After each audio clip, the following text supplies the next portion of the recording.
श्री नवल भारती जी, प्रत्याशी brother senior advocate Patna high court Shri Y Giri ji, professor Thakur ji, माननीय पूर्व MLC श्री राम रवि जी और सभागार में उपस्थित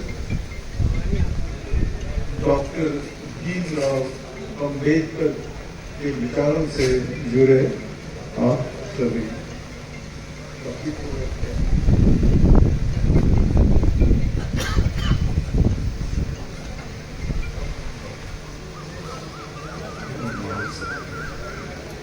पूर्व वक्ताओं को आपने सुना।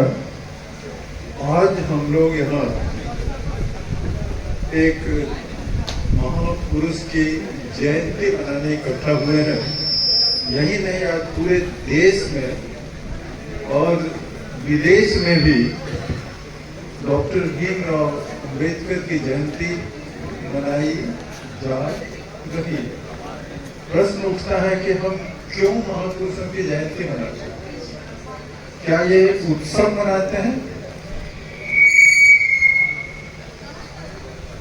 समझना होगा, दुनिया को ठीक करने के पहले स्वयं को ठीक करना पड़ेगा। Charity begins at home. संभवतः रोज महापुरुषों की जयंती हम मनाते हैं। कभी गांधी जयंती, कभी तुलसी जयंती, कभी नेहरू जयंती। शायद ही कोई दिन होगा जिस दिन हम किसी की जयंती या पुण्यतिथि नहीं मनाते हैं। लेकिन उद्देश्य क्या है? उद्देश्य एक ही होता है कि व्यक्ति की मृत्यु हो जाती है, शरीर नहीं उपस्थित होता है, लेकिन विचार के मृत्यु नहीं होती है। तो आज हम डॉक्टर अंबेडकर की जो बात कर रहे हैं, उनके शरीर की बात नहीं कर रहे हैं, उनके विचारों की बात कर रहे हैं। अगर उनकी हम जयंती मनाते हैं, उनके विचारों को अपने जीवन में उतारना पड़ेगा। अगर उनके विचारों को जीवन में नहीं उतारे तो उनकी जयंती जो ऑनेस्ट जयंती होगा वो नहीं होगा। पता नहीं कोई हिडन एजेंडा हमारे पास है जिससे उनकी जयंती आज हम मनाने लगे हैं। पहले, आज से कुछ साल पहले ही लोग नहीं मनाते थे।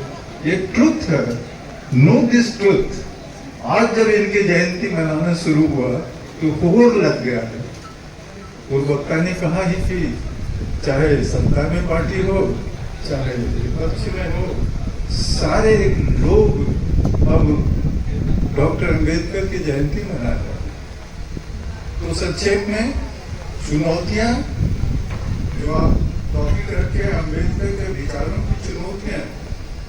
अंबेडकर का विचार शाश्वत है, उनके विचारों को कोई चुनौती नहीं दे सकता। आज हम स्वयं चुनौतियां हैं। अगर आप इतिहास पढ़े हैं तो अंबेडकर जी जिस काल में पैदा हुए थे, जिस परिवार में पैदा हुए थे, क्या स्थिति थी उनकी। संघर्ष चाहे जैसे भी हो, उन्होंने किया। 4 सब्जेक्ट्स में PhD लिया, देश के लॉ मिनिस्टर बने और फादर ऑफ कॉन्स्टिट्यूशन भी बने। आज आपके सामने तो ऐसी स्थिति नहीं है। जब डॉक्टर अंबेडकर वैसी स्थिति में इतनी ऊंचाई पर आए तो आज आपके सामने तो नहीं है कोई उसकी स्थिति। आज जिस समाज की बात कर रहे हैं, दलित या कुछ, वो तो मैं I don't believe in Dalit, nobody is Dalit, this is my view. हम नहीं बिलीव करते हैं। तो अभी तो 10 PhD हैं उस एक परिवार में। जिस समाज की बात कर रहे हैं उस समाज के एक परिवार में 10 PhD है, IAS है, IPS है। What you are doing? एक अम्बेडकर तो इतना कर दिया।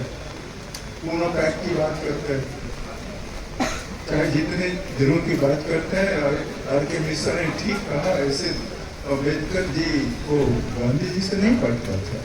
लेकिन आज तो आर.के. मिश्रा बुला रहे हैं कि दोनों का बिंदु का दोनों मिला के चलेंगे। तो नेचर कोई व्यक्ति नहीं होता है।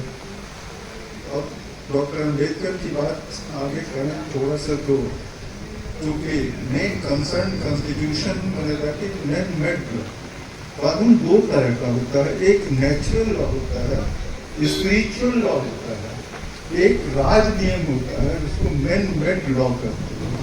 Constitution is nothing but man made law. 200 members of Constituent Assembly थे, doctor Ambedkar was the member of the president of draft committee। 6-7 member और थे, लेकिन सब